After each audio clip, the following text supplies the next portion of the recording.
Haleluya, haleluya, haleluya. Selamat datang dalam program kita Kamu Hebat.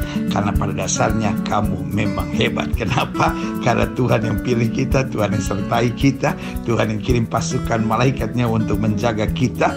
Dan pada saat yang bersamaan Dia berikan Roh Kudus untuk menuntun kita. Dia berikan firman sebagai peta kehidupan kita, supaya kita tidak melangkah salah jalan, tapi hidup senantiasa dalam anugerahnya. Haleluya. Hari ini kita masuk dalam program kita Firman Sebelum Bobo. Karena memang firman Tuhan itu penuntun. Firman Tuhan menguatkan kita. Bahkan Alkitab ajarkan ketika Yesus menghadapi pencobaan dari kegelapan, Yesus hanya berkata, ada tertulis, ada tertulis, ada tertulis. Berarti jelas Alkitab bilang manusia hidup bukan dari roti saja, tapi dari setiap firman yang keluar dari mulutnya Allah. Berarti firman Allah adalah kehidupan, firman Allah adalah kekuatan. Tapi pada saat yang bersamaan firman Allah juga senjata buat kita untuk menghancurkan musuh. Nah, saudara yang kasih dalam Tuhan, dalam program Firman Sebelum Bobo hari ini kita masuk dalam pemahaman yang luar biasa tentang 33 kunci untuk membangun keluarga dalam suasana sorga. Saudara yang kasih dalam Tuhan, ini penting. Ada banyak orang pikir membangun keluarga sekedar pokoknya saya suka, dia suka, kita kayaknya sepakat, kita kayaknya saling cinta, ayo kita bangun pernikahan. Saudara yang kasih dalam Tuhan, pernikahan seperti itu saya beri nama pernikahan yang rapuh, karena ini hanya didasari pada suka. Tapi saudara yang kasih dalam Tuhan, pernikahan adalah sebuah perjanjian. Karena itu Alkitab bilang dari satu kesatuan ilahi akan lahir keturunan ilahi. Karena itu Alkitab dengan tegas bilang apa yang dipersatukan oleh Allah tidak bisa diceraikan oleh manusia. Berarti ini bukan sekadar perjanjian, tetapi juga perjanjian yang kekal. Orang dunia saja dapat mengerti bahwa kita akan sehidup semati. Apatah lagi kita yang mendasari pernikahan kita pada janji Tuhan. Maka kita percaya pernikahan adalah perjanjian kekal yang penuh kebahagiaan, penuh kesukaan, dan penuh berkat Tuhan. Haleluya. Kiranya lewat firman ini setiap saudara menerima berkat-berkat Tuhan. Haleluya. Dalam pembahasan ke-29 kita masuk pada bagian tentang bukan apa yang saya mau, namun apa yang Tuhan mau. Tahukah saudara, banyak keributan dalam rumah tangga Kristen. Kenapa? Karena masing-masing pokoknya saya maunya begini. Pak, pernah ngomong begitu sama istri? Pokoknya saya maunya begini. Oh, Pak, itu namanya kerasukan roh Herodes kawin sama roh Fir'aun. Pendeta, jadi mereka LGBT. Lu bisa bayangin gak? Kalau Herodes sama Fir'aun kawin, betapa jahanamnya hidupmu, Pak. Iya kan, Pak? Iya. Ada banyak orang, pokoknya saya maunya begini. Demikianlah titah suami. Waduh. Udah Bu, jangan ketawa-ketawa Bu, sadar. Hei Ibu. Bu, sadar Bu. Bu. Dengar ya. Ada banyak ibu-ibu juga begitu. Pokoknya saya maunya begini. Saya maunya begini. Saya maunya begini. Yang ketawa-ketawa Bu, sadar Bu. Ngerti maksud saya? Banyak ribut. Makanya saya mau bilang ya. Halo, adik-adik muda mana, lambaikan tangan adik-adik muda. Halo. Halo. Ah, mantap. Iya kan? Adik-adik muda dengar nih. Kalau engkau pacaran, lalu pacarmu sebentar-bentar bilang, ah pokoknya saya maunya begini, ah pokoknya saya maunya begini.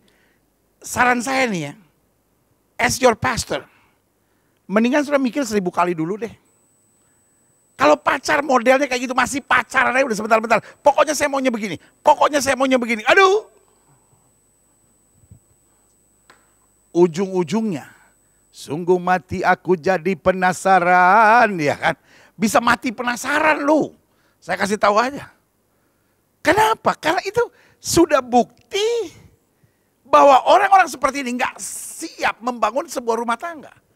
Karena rumah tangga bukan dibangun pada perintah, tapi rumah tangga dibangun pada kebersamaan. Pak, engkau harus menjadi imam dalam keluarga, amin. Engkau harus jadi kepala, engkau harus berotoritas sebagai suami, amin. Tapi bukan berarti kau harus bertitah dan menjadi raja dalam rumah tangga. Kepala, bukan raja. Jelas?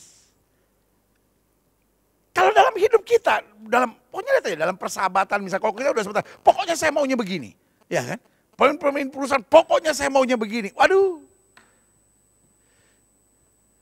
Orang-orang yang selalu pokoknya saya maunya begini itu susah. Karena pada dasarnya bukan apa yang saya mau. Loh, Yesus saja di Taman Getsemani memberikan pelajaran yang luar biasa. Yesus bilang apa? Biar bukan kehendakku yang jadi, melainkan apa? Kehendakmu lah yang terjadi. Amin. Nah, makanya khusus pembahasan ke-29 ini, saya mau jemaat sekalian mengerti dan memahami bukan apa yang saya mau, namun apa yang Tuhan mau. Kalau masing-masing sudah berkata, saya maunya begini, yang ada hanya air mata kepahitan. Bukan istri tidak ngikutin, kadang-kadang istri ngikutin. Ya udah, suami saya maunya begini, tapi dengan air mata. Anak-anak ikutin, pokoknya mama mau begini. Pokoknya papa mau begini. Mereka ikutin. Tetapi engkau membangun kumpulan dari orang-orang yang hatinya hancur dan terluka. Saya mau mengajak saudara pada satu ayat firman Tuhan yang merupakan bagian dari doa Bapa kami. Dalam Matius pasal 6 ayat 10 dikatakan, datanglah apa? Kerajaanmu, jadilah kehendakmu di bumi seperti di surga. Jadi kapan kita melihat kerajaan Tuhan datang, kapan kita melihat suasana sorga terjadi dalam rumah tangga, dalam kehidupan, dalam pelayanan, dalam usaha, dalam pergaulan. Kalau kita tidak memaksakan kehendak. Kalau kita mau lihat kerajaan Tuhan datang, suasana sorga datang, baik di keluarga, di pergaulan, di kehidupan, di keseharian kita, mutlak kita harus melepaskan diri dari pemaksaan kehendak. Biar bukan kehendakku yang jadi, tapi kehendak Tuhan yang jadi. Amin. Makanya ayat ini bilang, datanglah kerajaanmu. Tugas kerajaan Tuhan datang, itu tugas Tuhan. But tugas kita prepare it. Makanya ayat ini bilang, jadilah kehendakmu di bumi seperti di surga. Bapa kami yang di surga, dikuduskanlah namamu. Datanglah kerajaanmu. Dan supaya kerajaan Tuhan datang, how we prepare it, bagaimana kita mempersiapkannya, yaitu membiarkan kehendak Tuhan terjadi di bumi seperti di surga. Saya boleh ganti kata-katanya.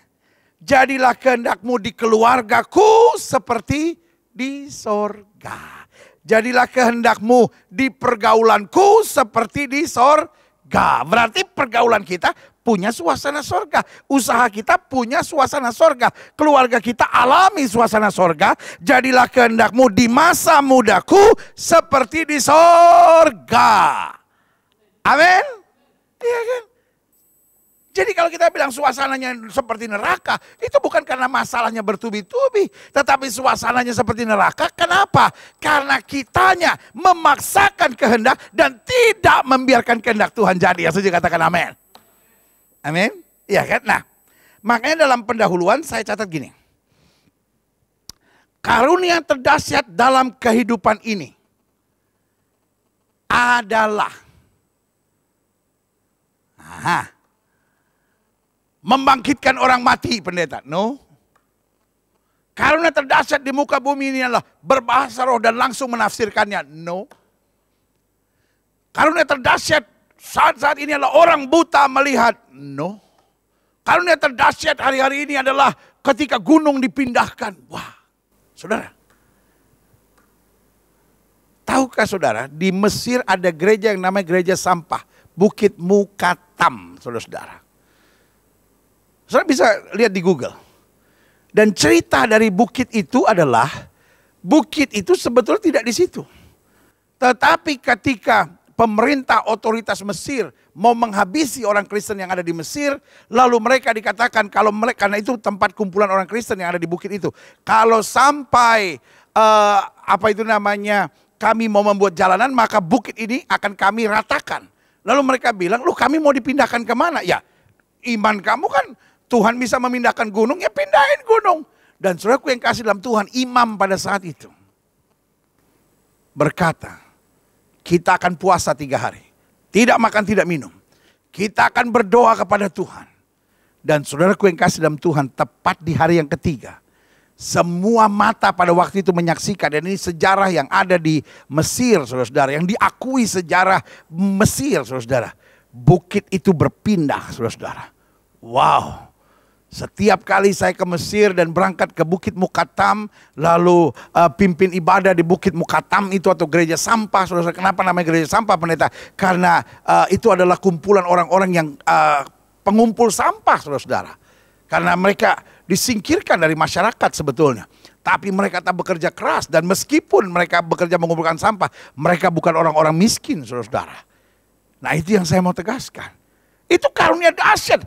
Wih, gunung pindah, saudara-saudara. Tapi saya mau bilang, karunia terdahsyat bukan membangkitkan orang mati. Karunia terdahsyat bukan memindahkan gunung. Karunia terdahsyat bukan ketika kita berbahasa roh dan langsung bisa menerjemahkannya. Tapi karunia terdahsyat buat saya adalah mengenal isi hati Tuhan. Tuhan, aku sudah bernubuat demi namamu, aku sudah usir setan demi namamu. Yesus bilang, aku tidak pernah kenal kamu. Jangan salah mengerti lagi. Jangan bilang, oh gereja Bethel Indonesia Global Fellowship Center tidak percaya mujizat. Hello, gereja ini gereja mujizat. Tetapi yang saya mau tegaskan, bahwa kita percaya mujizat. Tapi buat apa kita hidup dalam mujizat kalau kita tidak mengenal isi hati Tuhan? Jangan sampai Alkitab berkata, iya kan?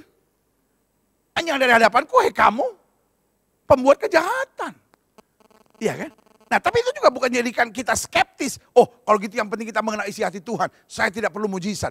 Kita perlu dua-duanya.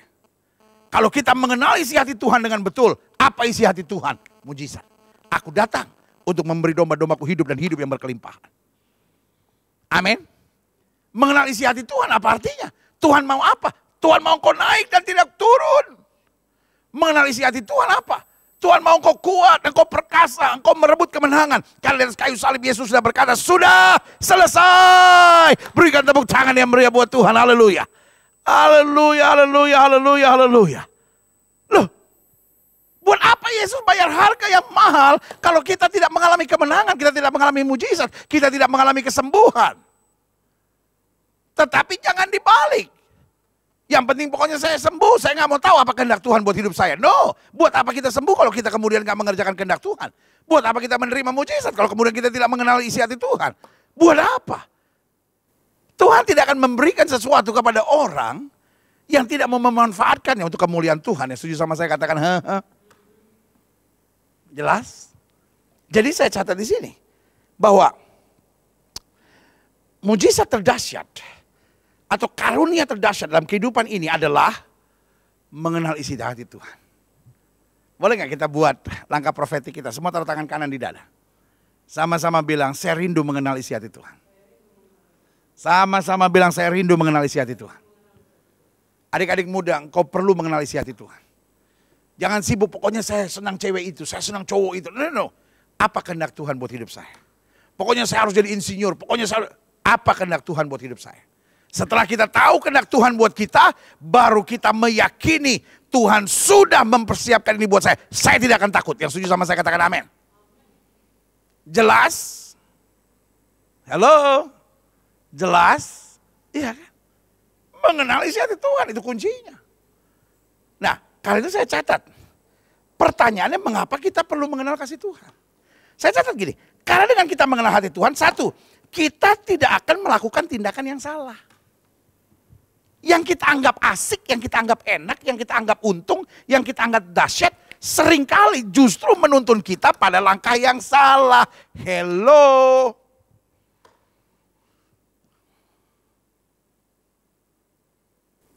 Betul gak? Apa yang membuat Simpson hancur? Karena dia pikir wanita ini cantik. Ya kan?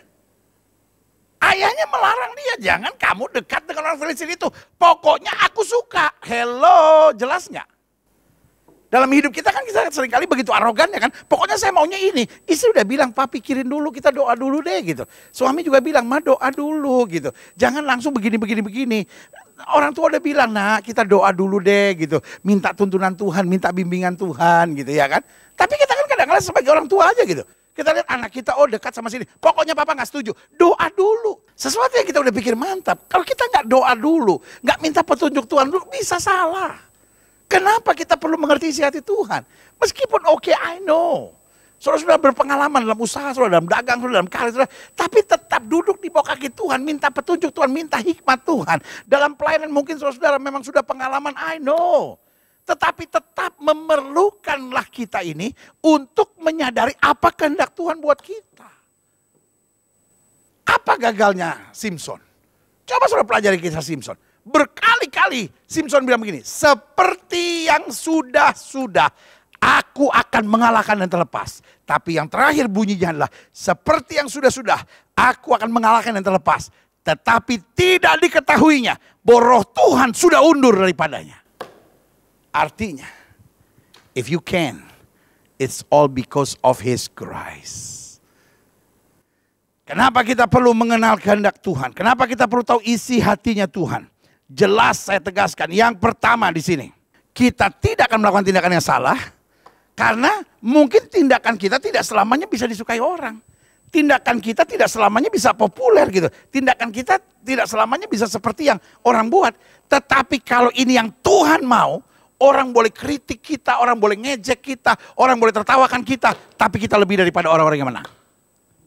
Contoh, kenapa Daud berani menghadapi Goliat? Nekat, sok jago, belagu orangnya, ngeyel gitu. Mana saya lawan? No, karena dia tahu Tuhan mau. Kalau dia nggak tahu Tuhan mau, ya jangan nekat saudara-saudara. Tapi karena dia tahu my God is with me, dia hadapin, dia berdiri di situ. Walaupun orang, aduh, habis kita nih, ya ampun, ini orang belagu banget gitu. Orang boleh memandang rendah, orang boleh menertawakan, tapi he knows. Dia tahu dan dia tahu bahwa ini kehendak Tuhan. Dia hadapin. Hello, dia hadapin. Engkau boleh datangnya aku dengan pedang, tombak dan minta, tapi aku datang dengan nama Tuhan semesta alam. Jelas yang pertama. Kenapa kita perlu mengenal isi hati Tuhan? Yang kedua saya catat, sebab kalau kita mengenal isi hati Tuhan, jiwa kita akan selalu dikuasai dengan ketentraman. Tidak lagi dikuasai oleh kebimbangan dan kebingungan. Karena gini, selalu saya bilang, salah satu permainan setan, salah satu kerinduan setan adalah supaya kita bimbang dan bingung. Kenapa? Karena kalau kita bimbang dan bingung, Alkitab bilang apa? Orang bimbang akan tidak tenang dalam hidupnya. Orang bingung, Alkitab bilang apa? Allah tidak pernah mendatangkan roh yang mendatangkan kebingungan. Berarti setiap kebingungan bukan datang dari Tuhan. So simple gitu. Iya kan? Nah, persoalan yang terjadi adalah kita pikir, oh ya tapi gimana ya? Selama masih bingung, selama masih nggak yakin, jangan ambil keputusan dulu. Saya doa dulu, minta bimbingan Tuhan dulu, minta tuntunan Tuhan dulu. Makanya Musa bilang apa? Kalau Tuhan tidak menuntun aku tidak akan berangkat. Gereja kita percaya pada pengajaran firman. Karena itu gereja kita percaya pada tuntunan Roh Kudus. Karena itu gereja kita percaya bahwa kita perlu mengenal isi hati Tuhan. Saya boleh mengenal bukunya Dietrich Bonhoeffer lah, buku-buku ahli teologi manapun. Tapi kalau saudara nggak mengenal isi hati Tuhan, you are nothing. Sorry. Orang pinter bisa hancur saudara-saudara. Kurang kuat bagaimana Firaun? Tapi hancurnya sama siapa? Sama Musa, orang sederhana. Tapi orang sederhana yang mengenal isi hati Tuhan akan menjadi orang-orang yang luar biasa. Gereja ini hari ini mendorong saudara. Setiap suami istri, setiap pengusaha, setiap pejabat, setiap orang muda. Mari kita mengenal isi hati Tuhan. Bukan pokoknya saya udah biasanya begini pendeta. Pokoknya saya maunya begini. Pokoknya yang saya anggap untung ini pendeta. Tuhan. Biar bukan kehendakku yang jadi. Melainkan apa? Kehendakmu yang terjadi. Yang ketiga, jadi ingat ya satu. Karena dengan kita mengenal isi hati Tuhan, kita tidak akan melakukan tindakan yang salah. Mungkin tindakan kita tidak selamanya disukai orang, didukung orang, diakui orang. Tetapi kalau Tuhan yang menyertai, pasti dahsyat. 2, jiwa kita akan selalu dikuasai dengan ketentraman. Kita tidak lagi dikuasai oleh apa? Segala kebimbangan dan kebingungan. Makanya selalu saya bilang, indah banget kok. Mengenal isi hati Tuhan itu indah banget. Mengenal isi hati Tuhan indah banget. Yang setuju sama saya katakan amin. Mengenal isi hati Tuhan itu indah banget. Ancaman bagaimanapun kita tenang aja. Paulus bilang apa? Aku tahu kepada siapa aku percaya. Aku yakin dia berkuasa kok. Ya kan? Alkitab bilang apa? Tuhan memegang tangan kananku. Dan aku tidak akan goyah. Ya kan? Orang kalau mengenal isi hati Tuhan. Ya kan? Makanya saya selalu bilang gini.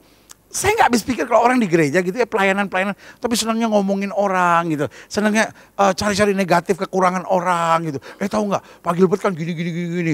Tahu nggak anaknya kan begini. Istrinya kan begini. Itu kan penatua di sini kan begini. Aduh. Di gereja ini selalu saya bilang gereja ini gereja keluarga. Ya kan? Kalau saudara senangnya ngomongin orang. Ya kan?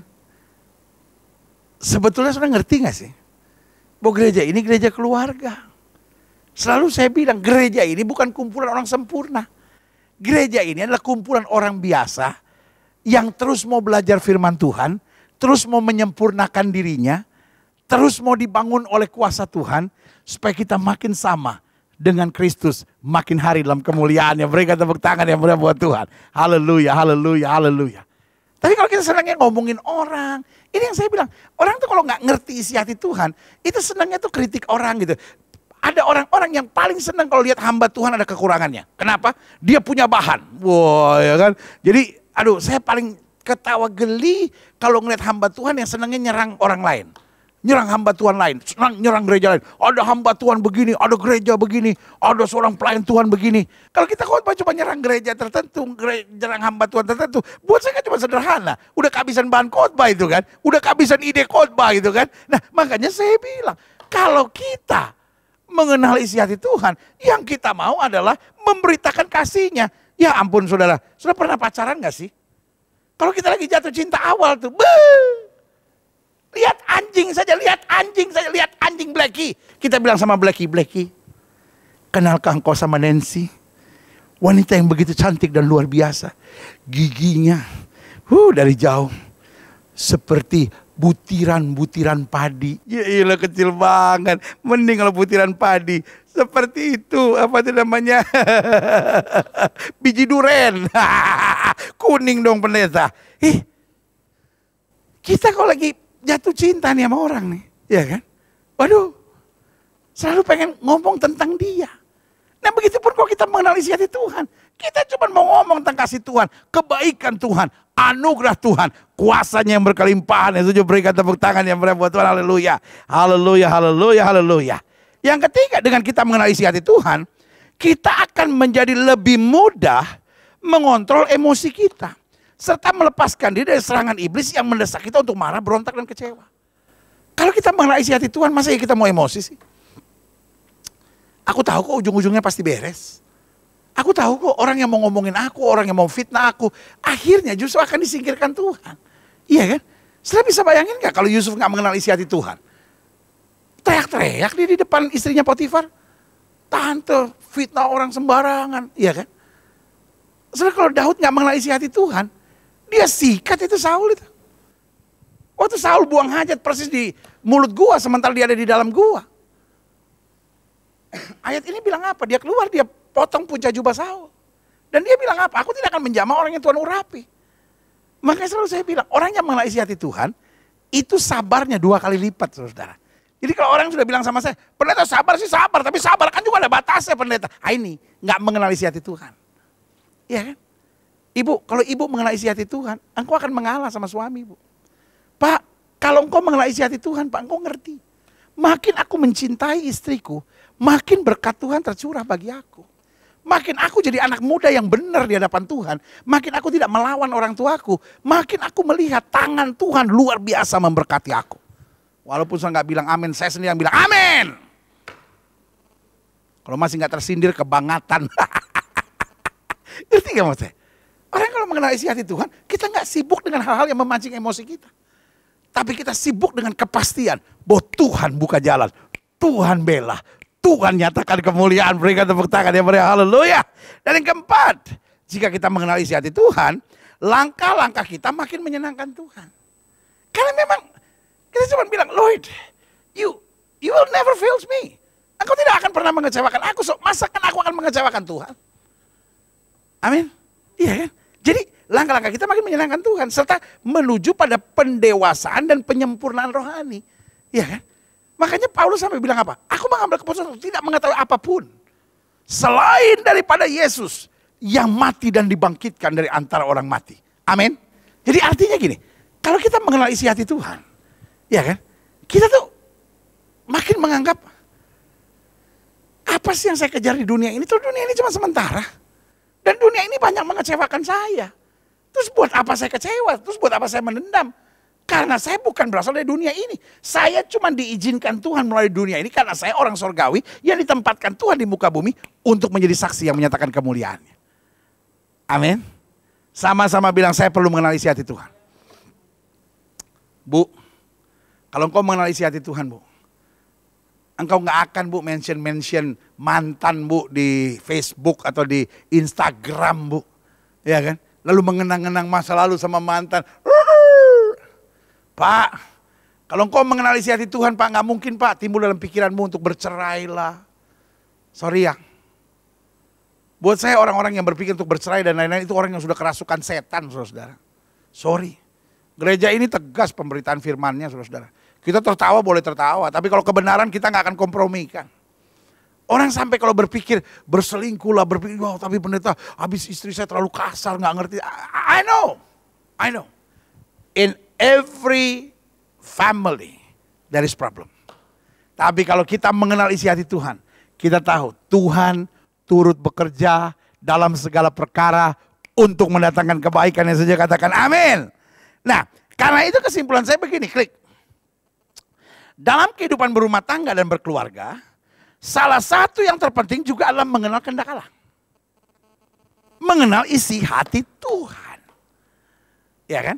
Kita kadang-kadang cuma mengenal kekurangan suami kita, mengenal kekurangan istri kita. Ya kan? Tapi kita juga perlu mengenal isi hati Tuhan. Setiap kali engkau melihat suamimu, engkau sadar. Dia adalah pria yang terbaik yang Tuhan tempatkan di muka bumi. Mungkin dia bukan yang paling ganteng, mungkin dia bukan yang paling kaya, tapi dia yang paling terbaik bagimu. Model kayak engkau memang pantas dapat suami kayak dia. Iya pendeta, dalam DPRT dolong sekali pendeta. Lah iya, suami seperti saudara memang cocoknya dapat istri seperti istrimu itu. Tuhan mau udah atur itu. Ngerti maksud saya? Jadi kita jangan sibuk, wah saya ini mau ngalah terus nih pada wah. No, mengenai isi hati Tuhan. Ya Tuhan memang berikan dia sebagai istriku. Sehingga dia menyempurnakan aku. Dia mendewasakan aku. Karena besi menajamkan besi, manusia menajamkan sesamanya. Amin. Jadi dalam hidup tuh jangan gampang mengeluh. Dalam hidup tuh jangan gampang bersungut. Dalam hidup tuh jangan gampang kecewa. Tapi kenali isi hati Tuhan. Amin. Selanjutnya saya catat di sini. Klik. Salah satu persoalan yang paling serius adalah ketika masing-masing sibuk dengan kalimat ini. Pokoknya saya maunya begini. Apalagi pakai katain lagi. Pokoknya saya maunya begini. Titik. Aduh. Banyak rumah tangga. Makanya saya bilang deh. Udahlah yang rumah tangga sekarang perbaikilah. Tetapi yang sedang pacaran nih. Atau yang belum pacaran. Atau yang sedang mau menuju ke pacaran. Kalau orang yang kau taksir sebentar-bentar. Pokoknya saya maunya begini. Pokoknya saya maunya begini. Mundur teraturlah. Kenapa? Kelihatannya di depan akan ada padang gurun yang menakutkan. Klik. Karena sikap demikian adalah sikap yang menunjukkan atau menciptakan arogansi. Ya kan? Udah gak peduli perasaan orang. Udah gak peduli perasaan pasangan. Pasangan mau kecewa, sakit hati atau enggak. Pokoknya saya maunya begini. Pak, boleh gak? Ini tegas ya, saya langsung ngomong ya. As your pastor nih Pak. Boleh gak mulai hari ini? Jangan pernah lagi ngomong kalimat itu. Gak bilang heeh Pak. Gak bilang amin Pak. Pak, boleh gak Pak? Mulai hari ini semua bapak-bapak jangan lagi ngomong kalimat itu. Sedikit lebih jantan boleh Pak? Pak boleh gak Pak? Mulai hari ini di dalam keluarga jangan ada lagi bapak-bapak yang ngomong kayak itu. Setuju? Haleluya, haleluya, haleluya. Bu, suami udah setuju loh Bu. Suami udah setuju Bu. Bu, ibu. Bu, aha. Bu, boleh gak Bu? Mulai hari ini gak ada lagi kepada anak, kepada suami ngomong, pokoknya saya maunya begini. Boleh nggak? Amin. Kadangkala mungkin tak terucap, tapi di hati. Apa yang di hati ataupun terucap, sama jahatnya. Karena itu mulai hari ini buang konsep itu sama sekali. Setiap kali ada masalah, Tuhan apa maksud Tuhan? Tuhan apa yang Tuhan mau? Amin. Nah yang kedua, karena sikap demikian menutup pintu komunikasi yang hangat. Kalau suami udah bilang pokoknya saya maunya begini. Hanya istri yang mau cari perceraian yang akan bilang, ya terserah tapi saya maunya begini. Wah udah. Yang ada cuma teriak-teriakan. Ya kan? Tapi kalau bagaimana kalau ini begini Ya tapi kan gak suka Pak aku begini. Ya gimana kalau begini? Nah mama maunya gini kenapa? Ya kan? Nah bagaimana kalau begini? Enggak Pak, kan saya maunya gini Pak. Bagaimana kalau gini? Ya kan? Nah kamu mau ini kenapa? Kita pelajari, terjadi dialog yang hangat.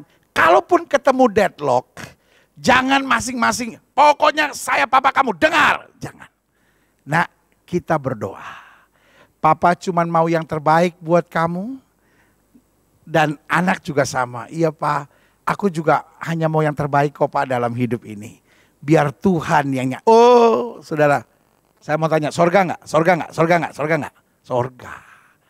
Ya kan? 3. Karena sikap demikian, pokoknya saya maunya begini, menghancurkan harga diri seseorang. Orang langsung tidak lagi merasa sebagai istri, tapi langsung jadi merasa budak, saudara-saudara. Orang tidak lagi merasa jadi suami, merasa budak, saudara-saudara. Orang tidak lagi merasa sebagai anak, tapi merasa budak. Kenapa? Karena dengan tegas, dengan keras, dengan menyakitkan. Pokoknya saya maunya begini. Dengar. Aduh. Cuman raja dan budak saja yang berbicara kalimat-kalimat demikian.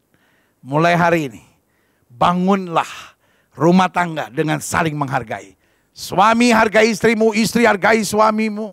Bahkan pengusaha hargai karyawanmu. Jangan biasa sebentar-bentar, pokoknya saya maunya begini. Kenapa? Karena seringkali, yang keempat saya catat di sini. Sikap demikian mengundang serangan setan. Setan paling senang bermain dengan orang-orang yang arogan seperti itu. Nanti udah salah, nggak mau minta maaf. Kenapa? Karena setan bilang, no nggak bisa dong, kamu kan istri, kamu kan suami, kamu kan pemimpin, kamu kan ini, kamu kan begini. Saudaraku, mulai hari ini sadar, apa yang saya mau belum tentu yang terbaik. Tetapi apa yang Tuhan tetapkan, itu yang terbaik. Amin. Sama-sama bilang sama saya, yang saya suka belum tentu yang terbaik. Yang saya suka bisa menghancurkan saya. Tapi yang Tuhan mau pasti membawa saya pada kehendak yang sempurna. Berikan tepuk tangan yang meriah buat Tuhan. Haleluya. Haleluya. Nah, sebagai penutup sebelum saya berdoa buat setiap saudara sekalian, saya tulis di sini ada 4 catatan penting yang harus kita mengerti. 1, untuk setiap keadaan yang terjadi, dalam keadaan apa ya? Senang, susah, challenging, menarik, atau dalam keadaan yang goyah, ingat, langkah apa yang dapat kira-kira saya perlu ambil untuk membuat Yesus tersenyum. Itu aja. Saudara difitnah orang nih misalnya. Saudara dihina orang nih misalnya. Saudara diserang orang nih misalnya. Saudara dibully orang nih misalnya. Jangan pikir kurang ajar nih orangnya. Enggak. Di saat seperti ini, apa yang saya bisa buat untuk membuat Yesus tersenyum? Adik-adik muda baru putus cinta. Apa yang saya bisa buat untuk membuat Yesus tersenyum? Adik-adik muda yang lagi pacaran, duduk berduaan nih. Sederhana, apa yang saya bisa buat untuk membuat Yesus tersenyum? Setelah marah sama anak saudara nih. Setelah saudara marah, saya mikir, kira-kira ketika saya marah tadi, Yesus tersenyum gak ya? Nah itu latihan sederhana. Latihan sederhana. Saya difitnah begini, saya dapat kabar seperti ini. Lalu saya ngamuk, kira-kira Yesus tersenyum gak ya? Saya tersinggung, saya menangis, saya kecewa. Kira-kira Yesus tersenyum gak ya? Gitu. Saya lagi dalam keadaan sakit. Dokter bilang gak ada harapan. Apa yang kira-kira dapat membuat Yesus tersenyum? Saya cuma bilang, ya udah Tuhan, saya mau mati sekarang. Enggak. Tuhan, saya percaya janjimu ya dan amin. Amin. Yesus tersenyum dan berkata, anakku luar biasa. Dia siap menghadapi penderitaan tetapi tetap beriman untuk yang terbaik. Berikan tepuk tangan yang meriah buat Tuhan, haleluya. Nah selanjutnya, yang kedua. Ingatlah, mengalah untuk membangun kedamaian, mengalah untuk membuka pintu shalom sorga, bukanlah tindakan yang lemah dan bodoh. Wah, ada banyak keluarga-keluarga ngeri ya. Ketika suaminya banyak mengalah, mamanya datang. Lu tuh ya, laki-laki, lu udah LGBT kali lu ya. Lu pantesan pakai rok lu. Bini udah kayak gitu lu masih ngalah. Lempar asbak. Lo iloh. Bu. Gini ya Bu ya. Manusia itu tercipta dari tanah Bu. Kalau ibu senang ribut terus Bu, ibu dari tanah sengketa kali ibu diciptakannya ya kan. Lu ibu dari tanah kampung pulau.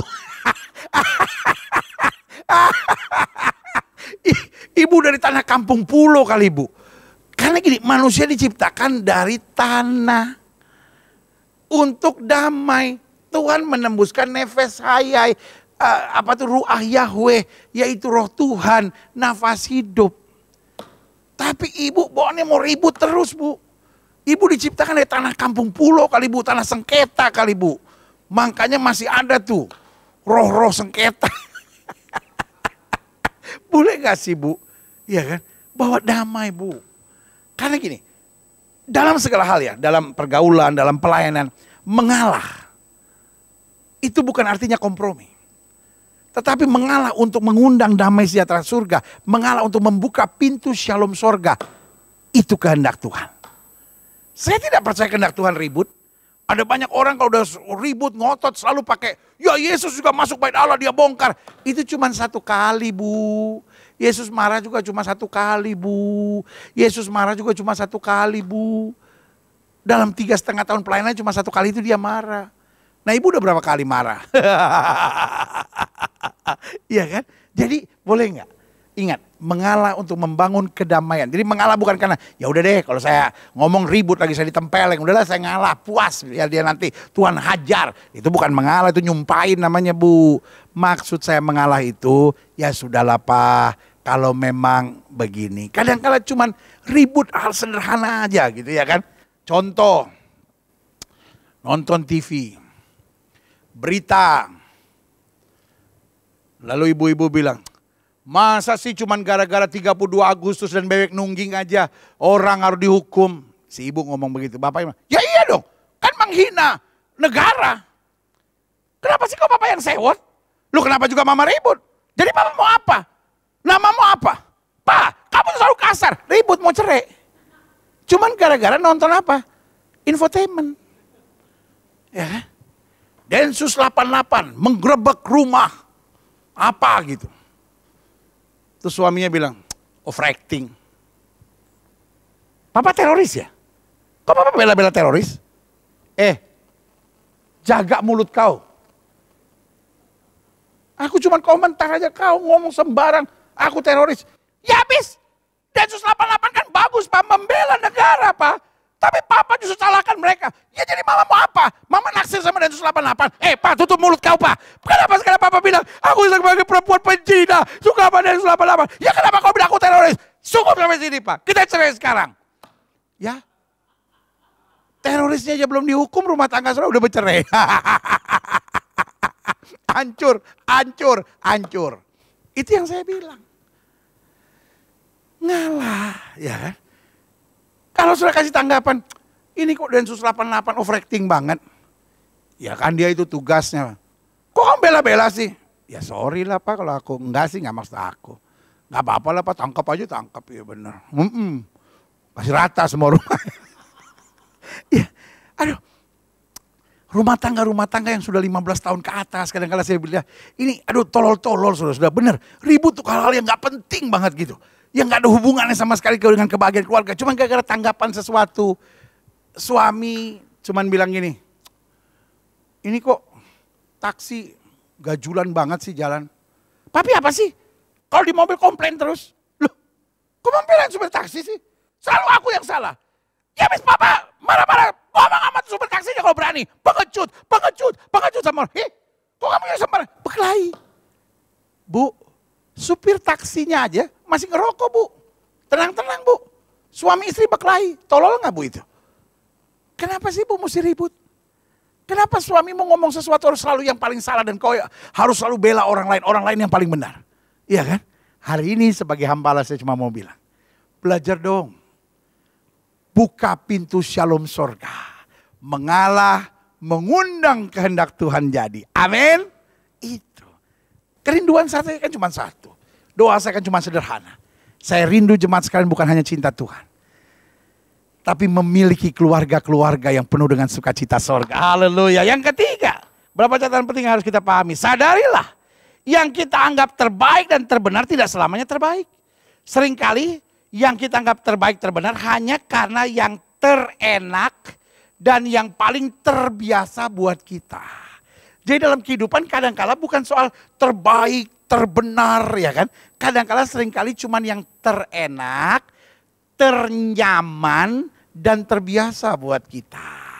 Karena kebetulan kita nggak biasa ya kan, contohnya suami terbiasanya mungkin ngomong keras ya kan. Jadi kamu apa? Kok papa jahat bener sih gitu ya kan.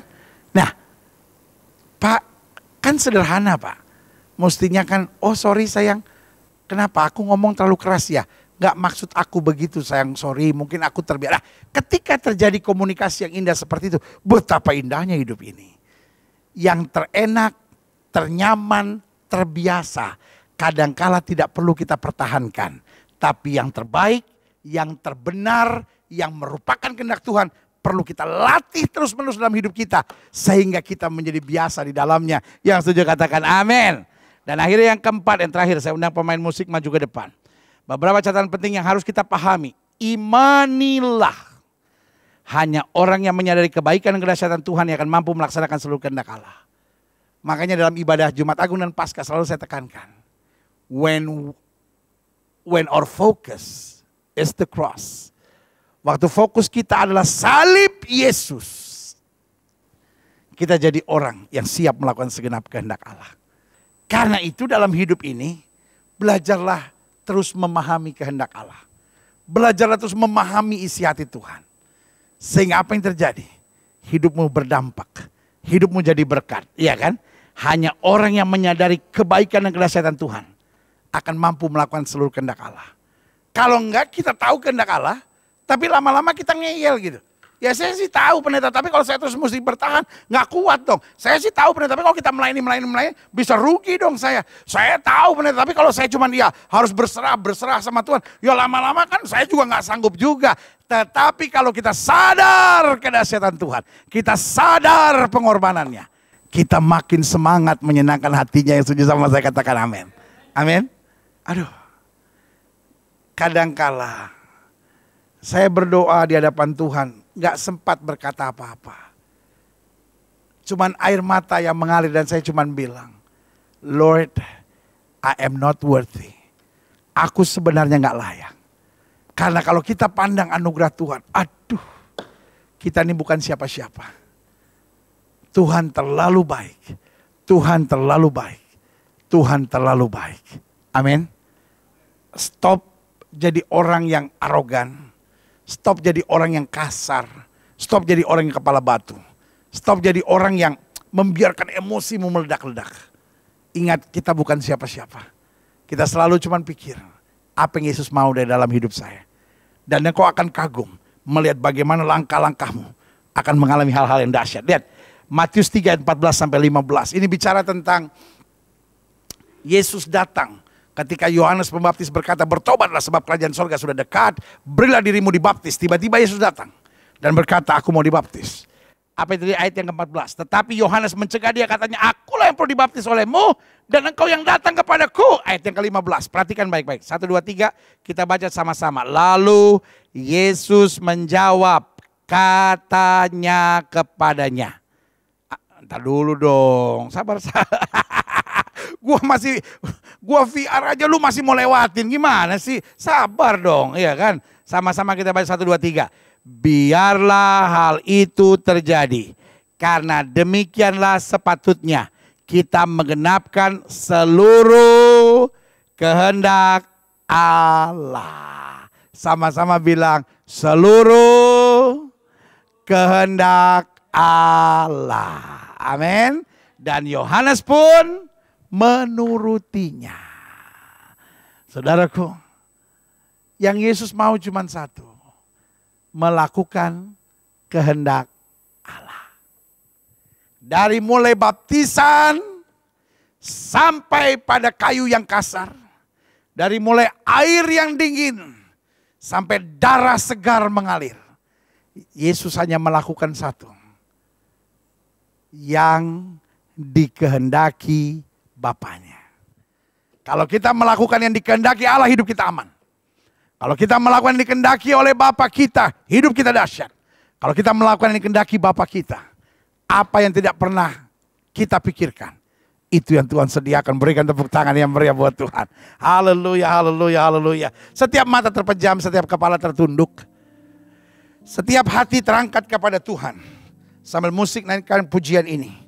Sekali lagi, setiap mata terpejam, setiap kepala tertunduk, setiap hati terangkat kepada Tuhan. Masing-masing kita naikkan doa ini. Izinkan saya berdoa. Hari ini kita belajar bahwa karunia terdahsyat dalam hidup ini adalah mengenal isi hati Tuhan. Jika engkau berkata, Tuhan, beri kesempatan bagi saya untuk menerima karunia terdahsyat itu. Taruh tangan kananmu di dada. Atau mungkin hari ini engkau berkata, itulah aku. Aku selalu berkata, pokoknya aku maunya begini. Dan kalau apa yang aku inginkan tidak terjadi, aku marah, aku kecewa, aku nangis, aku berontak. Taruh tangan kananmu di dada. Tidak kebetulan hari ini, setelah menerima firman ini, saya percaya Tuhan sedang membersihkan gerejanya dari orang-orang arogan, orang-orang kepala batu, orang-orang sok tahu, sok jago, sok pintar. Karena Tuhan sedang membutuhkan orang-orang yang berserah penuh pada kehendaknya. Jika itu doamu, taruh tangan kananmu di dada. Atau mungkin hari ini kau berkata, itulah yang terjadi di rumah tangga kami. Seringkali ada teriak-teriak, hanya karena kami tidak mau ngalah. Tapi hari ini kami dengar firman Tuhan, mengalah untuk mengundang pintu sorga terbuka adalah berkat tersendiri. Jika itu doamu, taruh tangan kananmu di dada. Atau mungkin hari ini kau berkata, dalam usahaku, dalam pekerjaanku, dalam masa mudaku, seringkali aku cuma buat perhitungan-perhitungan logika. Tapi hari ini aku dengar firman Tuhan, aku harus mulai melangkah lebih jauh. Yaitu melangkah dalam kehendak Tuhan. Karena dalam kehendak Tuhan aku tenang. Dalam kehendak Tuhan aku bersuka cita. Dalam kehendak Tuhan aku melihat kedahsyatan Tuhan yang luar biasa. Taruh tangan kananmu di dada. Atau mungkin hari ini kau berkata, saya butuh jamahan Tuhan. Saya pengen, tapi gak tahu kenapa, kayaknya susah sekali saya memahami kehendak Allah. Saya terlalu mengandalkan logika saya. Tapi saya gak mau jadi Kristen yang bodoh. Saya mau melakukan firman Tuhan. Taruh tangan kananmu di dada. Setiap saudara ingin didoakan, taruh tangan kanan saudara di dada. Boleh angkat tangan kananmu tinggi ke atas dan izinkan saya berdoa. Bapa, di dalam nama Yesus, secara khusus hamba berdoa di dalam nama Yesus. Izinkan kami untuk mengerti isi hati Tuhan. Ampuni kami kalau selama ini kami arogan, kepala batu, cuma memaksakan kehendak. Kami bangga kalau apa yang kami paksakan terjadi. Kami gak peduli perasaan orang-orang sekitar kami. Dan kami juga gak peduli apakah Tuhan menghendaki atau tidak. Ampuni kami di dalam nama Yesus. Itu sebabnya hamba berdoa hari ini dalam nama Yesus. Tuhan jamah, Tuhan pulihkan, Tuhan kuatkan, Tuhan tuntun dalam anugerah Tuhan sempurna. Terima kasih Tuhan Yesus. Lihat setiap mereka yang sedang dalam pergumulan. Lihat setiap mereka yang sedang dalam kekecewaan. Lihat mereka yang sedang dalam badai. Hari ini juga pemulihan Tuhan terjadi di dalam nama Yesus. Terima kasih Tuhan. Terima kasih Tuhan. Terima kasih Tuhan. Di dalam nama Yesus. Setiap saudara yang sudah didoakan, ingat, karunia terdahsyat dalam hidup ini adalah mengenal isi hati Tuhan. Biar ini terus menjadi kerinduan kita. Haleluya. Kalau saudara sakit, taruh tangan kanan saudara di bagian tubuh saudara yang sakit. Bapa, janji-Mu ya dan amin untuk kami percaya. Firman-Mu berkata, orang percaya akan tumpang tangan buat yang sakit, dan yang sakit akan disembuhkan. Dengan iman kami praktekkan firman Tuhan ini. Kami letakkan tangan kanan kami di bagian tubuh kami yang sakit. Kami tolak sakit penyakit, kami tolak kelemahan tubuh, kami tolak campuran kegelapan. Kami patahkan kuasanya di dalam nama Yesus. Hai setan sakit penyakit, kau tidak punya kuasa atas tubuh orang percaya. Karena tubuh kami telah dibeli dengan harga mahal, itu darah Yesus. Darah yang tercurah, tubuh kami adalah bait Roh Kudus, bukan tempat penyakit. Kami perintahkan sekarang keluar dalam nama Yesus. Keluar dalam nama Yesus. Kuasa kesembuhan, berkat, mujizat mulai terjadi. Karena kami percaya Yesus kami tidak berubah. Dulu, kemarin, hari ini, dan sampai selama-lamanya. Dengan iman kami nyatakan, oleh bilur-bilur Yesus, kami yang percaya sudah dijamah dan disembuhkan Tuhan dengan kuasa-Mu yang luar biasa. Haleluya, haleluya, haleluya. Kami imani, kami imani, kami imani, kami imani kuasa-Mu sempurna. Terima kasih Bapa, terima kasih Bapa, terima kasih Bapa, terima kasih. Semua saudara yang sudah doakan untuk kesembuhan, sama-sama bilang, oleh bilur Yesus saya sudah disembuhkan. Oleh bilur Yesus saya sudah disembuhkan. Oleh bilur Yesus saya sudah disembuhkan. Saudaraku, apa saja yang kau ucapkan, jika engkau tidak bimbang dan percaya, itu akan terjadi. Terima kasih Bapa. Hamba mengasihi jemaat-Mu satu persatu. Apa yang Tuhan taruh di hati hamba sudah hamba sampaikan bagi umat-Mu. Hamba doa firman termeterai. Apa saja yang mereka kerjakan berhasil dalam nama Yesus. Mereka gak turun tapi naik. Mereka gak jadi ekor, mereka jadi kepala. Hari-hari yang penuh mujizat menjadi bagian dalam hidup kami. Terima kasih Bapa. Kami lebih daripada orang-orang menang. Kami akan hidup dengan isi hati Tuhan dan berjalan dalam kehendak Tuhan senantiasa. Sehingga hidup kami berdampak bagi dunia sekitar kami. Di dalam nama Yesus, haleluya, haleluya, haleluya, haleluya.